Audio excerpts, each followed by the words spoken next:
I'm a tabletop freelance gaming writer with contracts with companies like Fantasy Flight Games, Chaosium, Green Ronin Publishing, and so gaming is kind of my life. I also do a weekly stream with a bunch of sci-fi and fantasy writers like Dan Wells and Brian McClellan that we run every Tuesday on Twitch. We play D&D 5e, and I would say personally my favorite system to run, I guess, remote games would probably be Roll20, with, I guess, just Discord being a close second. I've got a group that has been online for a while just because of distance. And with the pandemic, I moved a group of teenagers in the neighborhood that I play with online, because I don't want to have to think about whether we're allowed to get together or not. And so Roll20 is the only online system I've used. And I found that even if all you're doing is rolling the dice in there, if you're running something completely homebrew, it works just fine. But also Discord, if you don't need the maps, is a tool that I love. Excellent. All right, Ravyn. Yeah. Hi. Excuse me. I'm Ravyn Evermore. I do tabletop streaming as my job. So I'm doing 7 shows a week right now. So remote tabletop is definitely something that I do a lot of. I do primarily Roll20, though I have used Fantasy Grounds in the past, and there's a new system coming out that I'm still playing around with, getting to know. But it's called Roll. That's ROLE. That looks pretty promising. If you're interested in what I do, my link tree is there in the Gygax room chat for my link tree, which has links to all the various things I do. And then my favorite system, yes, probably Roll20 with my own tabletop system, Fundamental RPG, because I'm biased. But yeah, that's my favorite. All right, excellent. And I'm Ben Pistorius. I'm a storyteller and voice actor, but I do a lot of remote play just because I moved away from my group a while back, and that was just how we were able to continue. So, and definitely, I love Roll20 as long as everybody can get it to work. That is so true. Yeah. All right. Sometimes you just got to roll for them. It's fine. Yeah. So let's start with, for specifically beginners, what are some tools and options and for gaming online for the people who may not know? I know we've talked a lot about Roll20, but let's go into that and what those are and how to access them. For sure. Go ahead, Ravyn. Go ahead. Okay. I was going to say, usually to play on remotely online, what you're looking for is some type of voice chat, right? Whether that includes video or just audio is kind of up to your preferences. You're probably also looking for a way to maybe use maps or tokens, right, to kind of simulate battle situations or scenarios. Maybe share pictures of maybe NPCs or artifacts or something like that. And then definitely some type of like dice roller, mainly because, right, the kind of communal shared ability to like see dice rolls is, I think, one of the most fun parts of role playing. And so it's like less fun when someone just like rolls a dice and you can't see it. And then they're like, oh, I got a natural 20. And you're like, yeah, right. Yeah, right. You did right. So I think that those 4 are mainly the things that people are looking for in, like, I guess, a remote game. So I think that things like Roll20 are really good for maps and the shared community of like dice rolling. And of course, there's also options for sharing things like pictures. But personally, it's not the best for like video and audio. Like as Ben was mentioning, like there are some things that just don't really work for Roll20, and I think video and audio is the one thing that I have a problem with Roll20. And so just as far as those other things go, like there's a lot of options for dice rollers and obviously tons of options for sharing video and audio nowadays because of COVID, right? So things like Google Meets or even Facebook rooms is a thing now.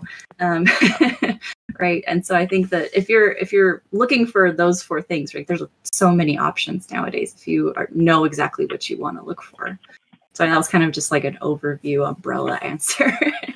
Yeah, that was one of the things I was going to comment on as well. For Roll20, they do have voice and video options on there.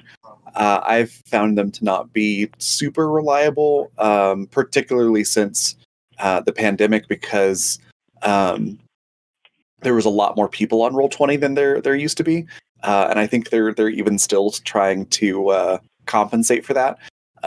So I usually turn those off immediately if I start a game in Roll20. Personally, for my channel, we use Zoom. And the main reason for that is stability of the video feed, because we are streaming to an audience. You absolutely don't need something like that, but it is nice. If you don't want to spend the $15 a month for Zoom, Discord works just fine for a home game for sure.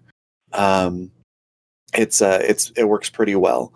But yeah, for starting resources, things like that, Roll20 has a really good library of different character sheets that you can use.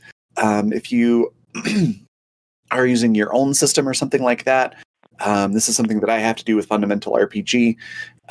They do have the ability to make your own character sheet using HTML. And that is available if you have a pro subscription.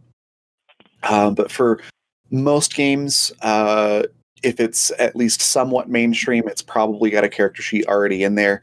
They do have the Roll20 D&D compendium as well, so a lot of the 5th edition rules are already in there if you play D&D. Also, if D&D is your game of choice, D&D Beyond has a lot of really cool stuff where you can build characters online and things like that, and it actually has a tie-in to Roll20. So that's pretty cool. There's a lot of different systems that you can use with Roll20, though. You definitely don't have to just stick with D&D. And they do have those character sheets already built in. So definitely for starting out, I think Roll20 is a great place to start. And then definitely don't use it for the voice and audio. If you can help it, I would recommend Discord or Zoom or something similar. All right. Just to add, if you don't need the maps or anything from Roll20, if you don't want to try to deal with it, if it's a little too heavy for you, there's plenty of dice rollers that you can add to your Discord server. Just make a free custom Discord server with your players, add in some dice bots with the right permissions, and away you go. And so I've played that way, but also Roll20, if you don't want to get the premium membership to be able to make your own character sheets for your homebrew, you can still just have those Google Sheets off on the side. Excellent. Thank you. That brings up an interesting question. What would you say about using either Theater of the Mind versus maps and minis on Roll20? And what are the advantages and disadvantages, and why might somebody want to choose one over the other? Really high quality maps are actually easier online in a way, because you can just import whatever image from the internet. You don't need to have bought the big thing to fold out, or you don't have to draw your map on the whiteboard out in the middle of the table there. You can use whatever map you want, and so that's really nice. But at the same time, it's harder to point at things, and so sometimes Theater of the Mind is going to be easier in the sense that your players don't have to be staring at their screen looking at the map. They can have you on the screen to pick up better visual cues, or they can be have their character sheet there. If they don't have the 2-monitor setup, they can't have their character sheet and the map both up at the same time. Theater of the Mind can have an advantage there. And so there's some trade-offs there. But I think that in many ways it's better at the map and still suitable for Theater of the Mind. Yeah, I have a few things to say on that topic, specifically because of streaming. So for streaming tabletops, I found that Theater of the Mind is more conducive for me, for the most part. When you have maps and tokens and things like that, that's just time added to every little thing that you do, which if you're doing a live show and you've got an audience, can detract from that a bit. But for home games where you're not worried about an audience, Roll20 has done great for maps for me. It is a little challenging because you're like, so this thing over there, and if you're pointing at your screen, they're not really seeing that. Roll20 does have an option where you can click and hold on a spot, and it'll like ping. And it'll ping your color, so you can tell who's pinging. Yeah, exactly, which is nice. Stop the troll. Yeah, but I think for I'm not doing any home games at the moment just because I do it as my job, so it would be a bit much. But if I started doing home games again, I think I would actually go with Tabletop Simulator, that has a lot of options for 3D maps. You can also do a ton of board games and other stuff on that game, and it's pretty easy to get everybody in at the table. It's sort of a VR literal table that you're sitting around, and it's got a lot of really cool stuff as well. So if I was going to do a home game, I would probably do that because of all the options there. Yeah, definitely for our stream, we use Theater of the Mind, again, like Ravyn was saying, because of the audience, but also because all of us are professional storytellers. What we're kind of focusing on is story. And so we're not interested in kind of min-maxing technical aspects of combat. So we don't really like to use a map. And we even have a kind of a rule, which is that combat doesn't ever go more than 3 rounds. Just so that we can focus on the story itself rather than kind of the rules surrounding combat. And that's one reason why we wouldn't use a map, because using a map for only 3 rounds of combat doesn't really make sense. I do like that there are options for using a map, and one of the reasons why I personally would use a map is because I generally, when I'm playing home games, I'm playing with people that I'm playing with people that are my friends or my family, and they're not professional creatives. And so for them to kind of really get immersed into a world or into a situation, or to really imagine a scenario, they need some type of visual stimulus. And this is especially true for children that I play with. They need to see where am I in order to make choices for their character. And so I think definitely if you're playing with people that maybe would really benefit from having a real concrete anchor with which to kind of affix their imagination to, I think that maps are a wonderful tool for that. And I also second Ravyn's suggestion about Tabletop Simulator. That's super fun to play with people who kind of like the communal being around the table experience, because it really literally puts that in front of you by actually having a table and game pieces and things like that. And so I guess it really kind of depends on what you want the game experience to feel like. One other quick thing I wanted to add into, if you don't want to spend the time doing maps, or if you're not going to focus on combat, one thing that online tools can use, you can specifically for Roll20, you can use that map area to load in a concept picture, concept art. I've done that before for some campaigns where I'll just grab a stock image of what I think the area kind of looks like that we're going to go into, and I'll have that up to help as a visual aid without having to have a map that you're figuring out all right, how many squares can I move and where's this or that. So you can use those tools without having to have a traditional map as well. Yeah, for sure. Sorry for interrupting. No, that's fine. In our last stream, we actually played Warrior Poet, which is a haiku battle-based game. And so we actually used the map area to write the haikus so we could see the words and count the syllables. And so it wasn't a map at all, but we were definitely still using Roll20 as a visual space for writing remote haikus together. Oh, that's so cool. That is awesome. A note of warning on using Roll20 for if you are playing a tactical strategy heavy game, it can be really finicky to get the map measurements to line up the way that you think they should on the grid, and that can be a point of conflict when the player thinks that they stayed out of reach of the giant and the DM thinks that they didn't. Mm-hmm.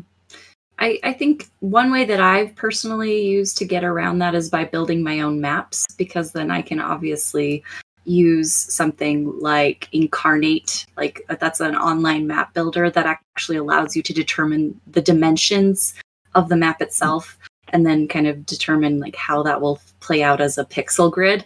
And then when you import that back into Roll20, right, you have like the map the exact size with the exact like squares, which is obviously going to be pretty hard if you're getting maps from somewhere else, like a different, like an actual artist, like painting beautiful scenario maps. Like I'm not an artist, and that's why I just kind of use these map tools to kind of sketch something really quickly. But yeah, that's definitely something that can be annoying, but if you're willing to kind of maybe go with a lower quality map that you just make yourself, can be skirted around. Yeah, you need to be more careful. But you can also just draw that map straight out on this green blob is a tree, this red line here is the road you're on.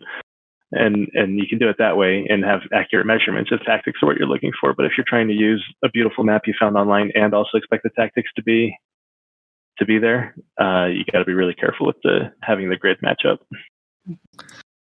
Speaking of which, let's go into where do you get resources for these tools? We've talked about using Roll20 and finding things online, but where do you find these? What are some good ways to get maps and images and things that you want to use for your immersion? For me, it's Google, Pinterest, and Dyson Logos are the three places that I check it. Like sometimes I'll go straight to Dyson Logos' blog because I know that I'm going to find a good tomb or a good castle or whatever I'm looking for. And he actually does give you good instructions for putting them into virtual tabletops, at least with his newer maps. And then there's great Pinterest boards, and just Googling what you're looking for can usually turn up something good.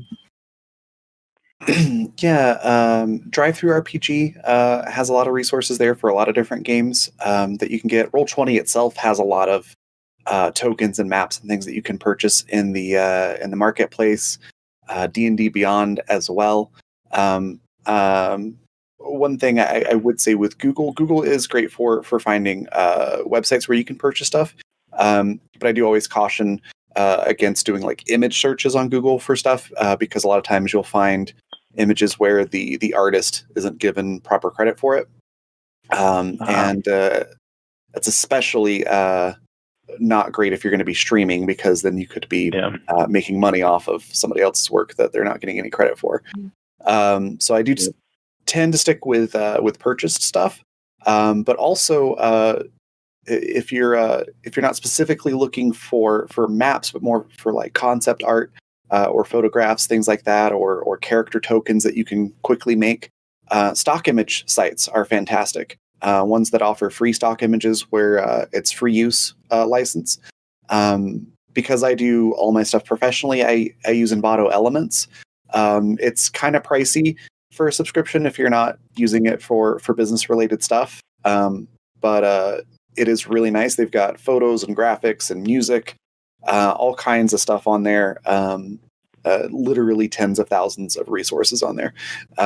So if you don't mind the price tag, or if you find other stuff on there that you think would work for whatever business you're doing, it's definitely worth investing in for that reason. Just to kind of add to that list, one place that I particularly love to find maps and things is actually on Patreon, because there's a lot of really creative and talented artists out there that are producing like game quality products for you. And just by kind of signing up for their Patreon, maybe like $5 a month or something, like you can actually have really well curated sets of resources available to you monthly. And so they might do like a monthly digital package where you download a bunch of tokens or maps or something like that, or they might have specific like NPC designs that you can use. And so I think that definitely supporting artists online directly is a wonderful way of getting those resources, because they're making them for you and they have the talent and ability to do it professionally. So definitely look there as well. I'm glad you guys reiterated the supporting the artists. I'm still growing out of my gaming should be free phase of my life. And I should have grown out of it a long time ago, but I'm still working on it. All right. Thank you. Yeah. So there are sometimes getting into remote playing can be kind of hard. What would you say to people who may have tried remote gaming in the past, but have had bad experiences or found it too difficult to get started? The tools are always getting better. So if you had a specific problem with the tools in the past, that's something that may have been improved. If you had problems with people, well, there's always different people out there. One of the big advantages of playing online is you can play with whoever you want to play with.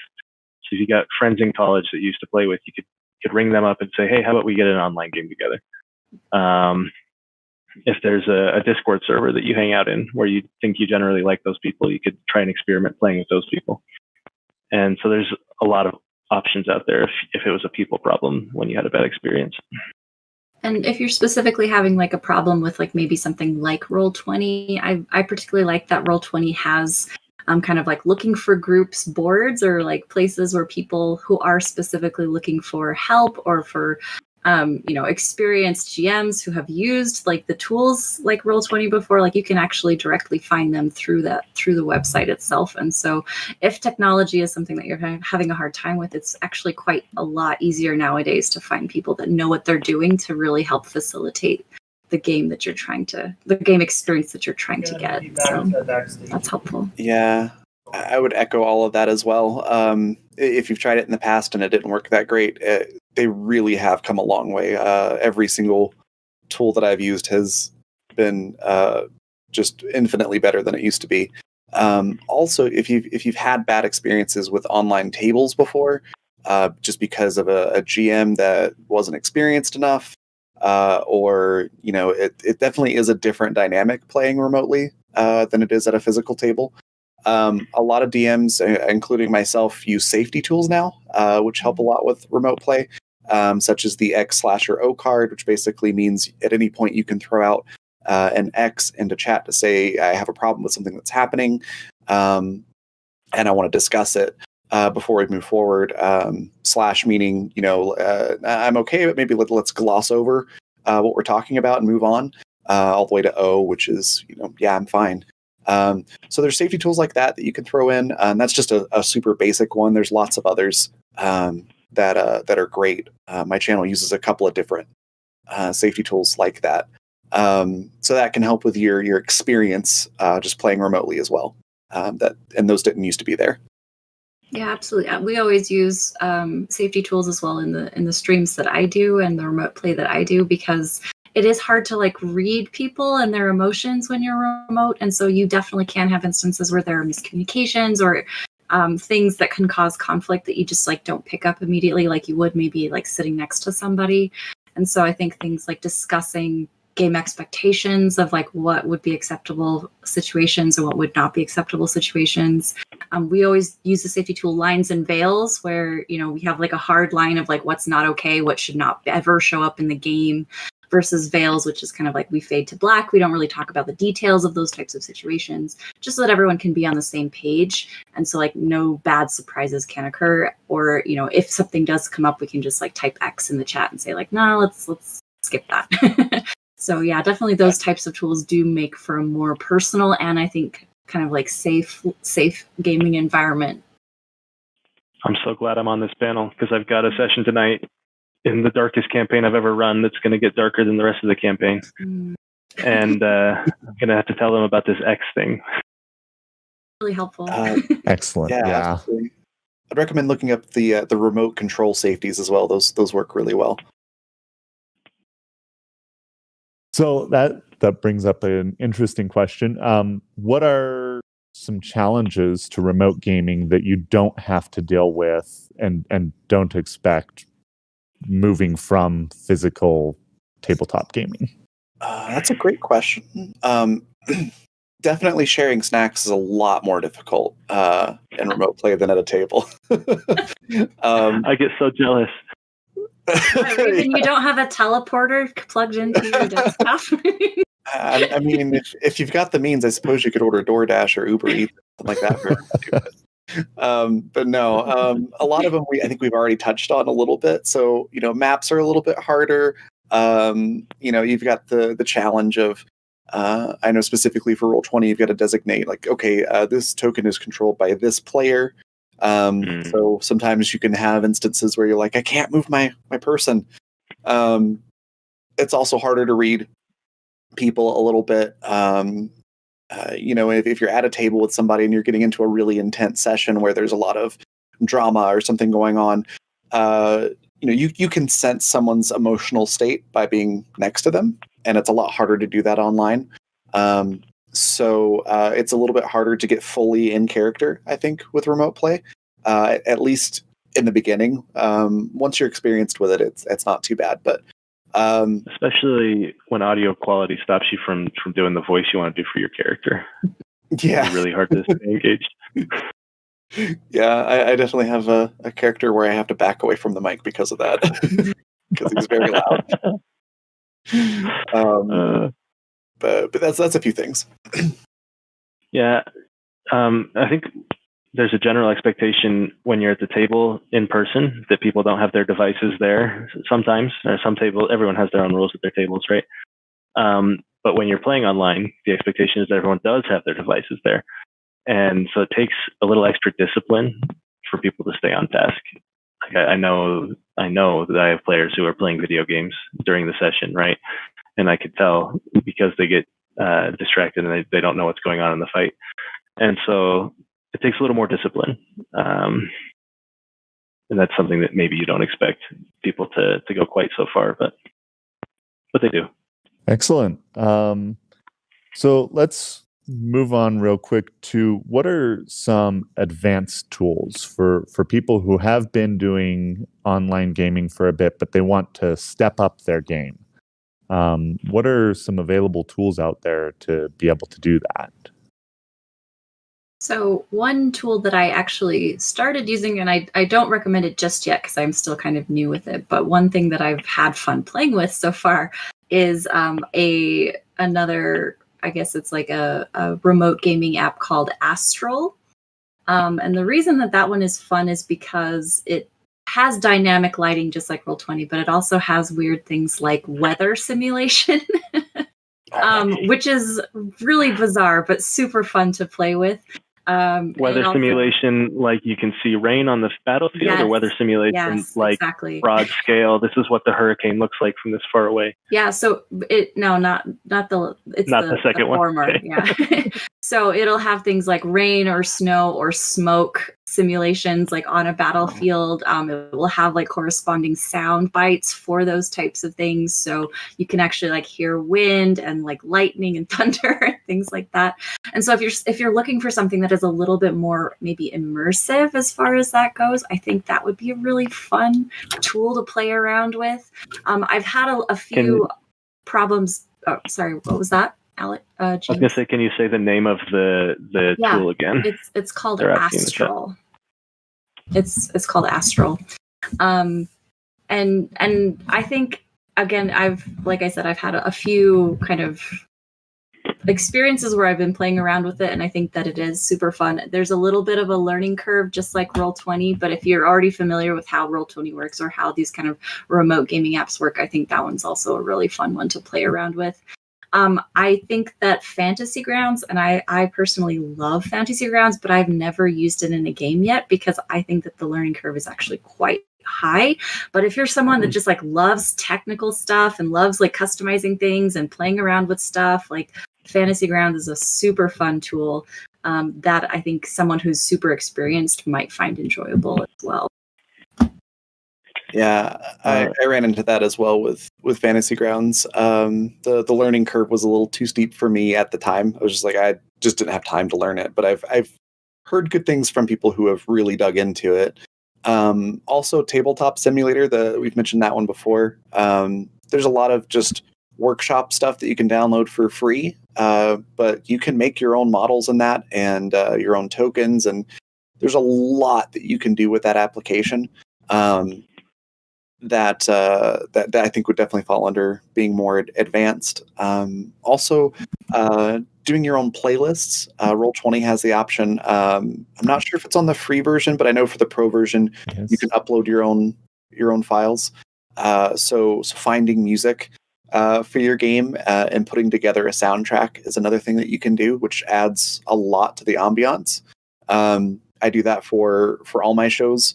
Obviously, I'm using Envato Elements because I can get licensed music that I don't have to worry about getting copyright issues with on live stream.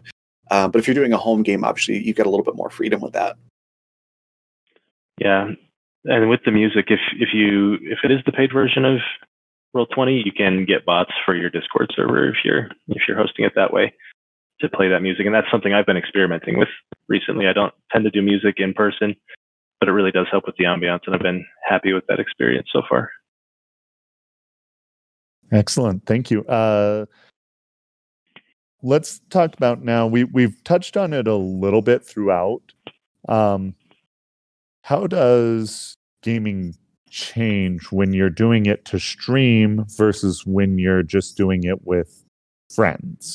It's a really good question. It's both very similar and very different at the same time. The dynamic, there's a subtle shift that is significant, but it's still subtle. I definitely do a lot more theater of the mind. There's definitely more of a sort of a push or a feeling of expectation to be more on the whole time, quote unquote on, meaning, you've got your I'm in front of a camera face and personality on. It's still you, but you in front of a camera is very different from you in front of a person that you're talking to directly most of the time for most people.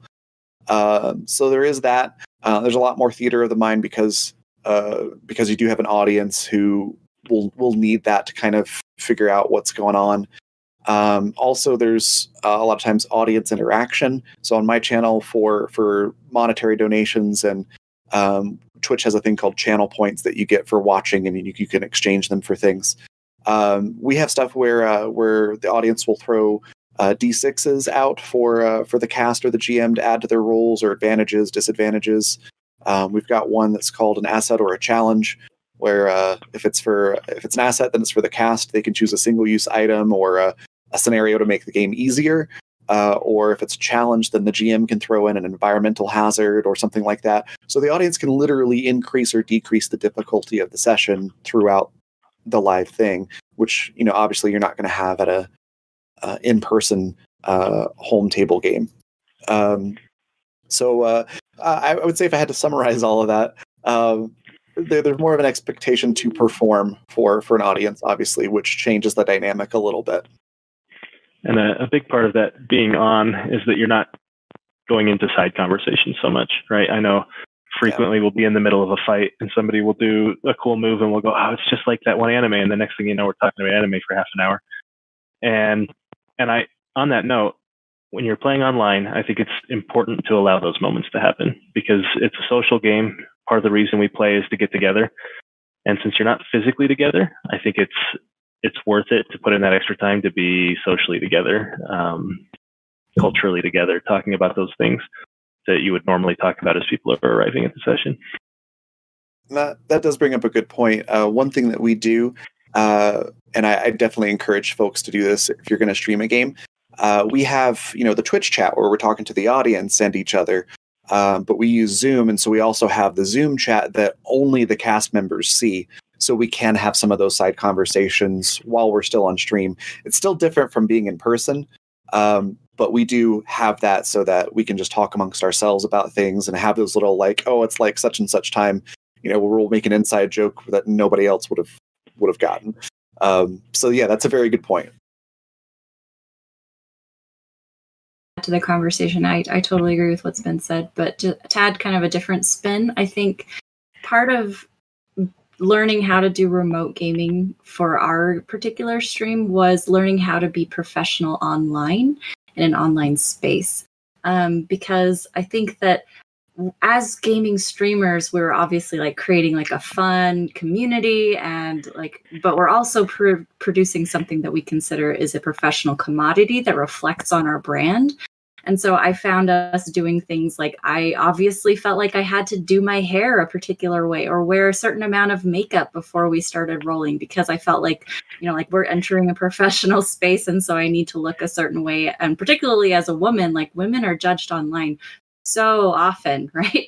And so I felt like there was a certain level of professionalism in just our appearance and our presentation of the thing that we were doing, which is obviously not going to be like a problem in just like a home game with your friends or family.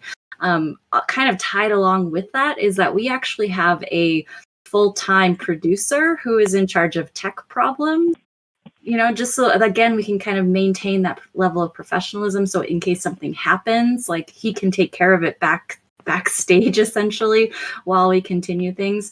But he's also in charge of moderating chat, because something that does happen is that we do get trolls in the chat that say awful things about our cast, and then they're just trying to like be contentious and insulting, and so we definitely have someone that's like in charge of making sure to boot people from our stream who are making it a not fun or safe community. And that's something that I think is mitigated in a tabletop like scenario with your friends or family in a different way, right? Like obviously if someone is being insulting at the table, right, that's something that you usually take care of just one-on-one, maybe outside of the gaming room.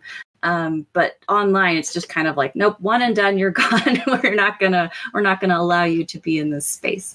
And so those are two major differences that I noticed, kind of making the switch onto remote streams. Excellent. It's a very good point. I was just going to say, definitely, if you are going to get into streaming, make sure you have friends that you can trust to mod the chat for sure. Okay, let's go ahead and open it up to questions and see if we've got any questions from the audience. Yeah. One rule that I've come up with is if people are in this kind of like the same space, I actually require that people that are living together use separate cameras and laptops and things like that, just to kind of separate them just a little bit. Part of it is an audio issue to kind of avoid like echoes and weird stuff like that, but also it's again kind of to mitigate that problem of like they're engaged in their actual physical space, and then that kind of takes them away from interacting with people online. Yeah, my main group, the one I have tonight, it's the husband and wife are on the same device, and it is sometimes hard to hear the one who's not closer to the computer. And she's sometimes DMing in that group, and we have to ask for clarification. So I think it is a good idea to ask that they have their own setup, but I haven't done that because I'm worried that the answer will be, oh, we can't. Yeah, and that obviously is if there are like computers or setups available. Right? Yeah, and one of the nice things about tools improving that we were talking about, Zoom and Discord work really well on phones now, whereas they didn't always. So having even a phone is usually enough to be able to have your own separate microphone and camera for something like that.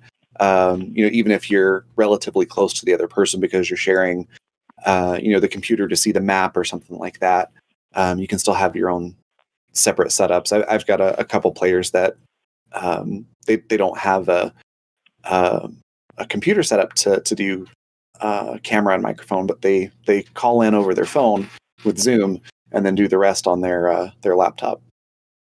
And they have headphones, or how do you handle the echo there? Yeah, they have to have headphones. All right. Do we have another question? Yes. Question, Ian Hydra Goodwin asks, where do you go to get music and other ambient resources? The Discord bot Rhythm can pull audio from YouTube videos. So if you have an hour-long fantasy epic music playlist that you find on YouTube, you can feed that into there. So that's the poor man's version. That's what you're going to get from me.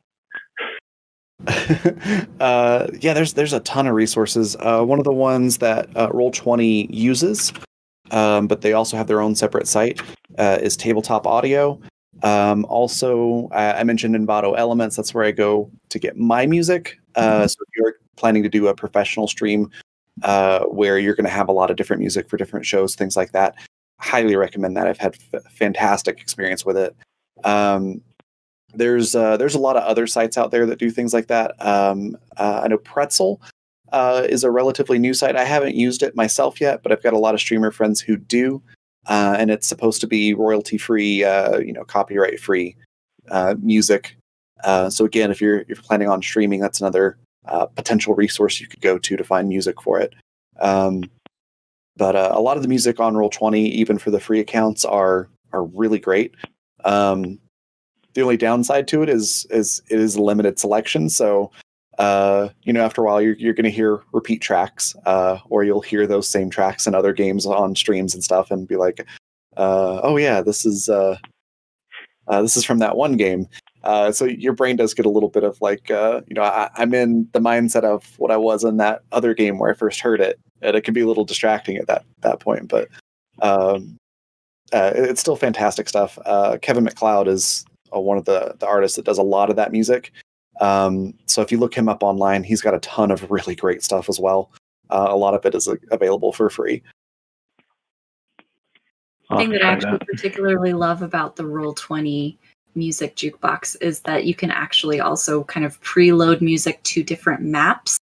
And so as soon as you switch maps, like the kind of the music that you prepped starts playing. And so I think for games like Call of Cthulhu, which I've run online, like it's really fun when I'm like, okay, you enter this room and I open the map and suddenly like there's like creepy music immediately playing as soon as everyone kind of loads up that screen. I think that that's a super fun tool that I've had fun using, just because it makes everything like you can set it up beforehand and it's automated and I don't have to worry about it while I'm actually GMing and trying to focus on the game itself.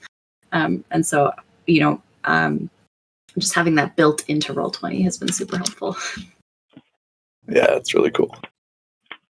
Awesome. Thank you. Let's go ahead and do one more question.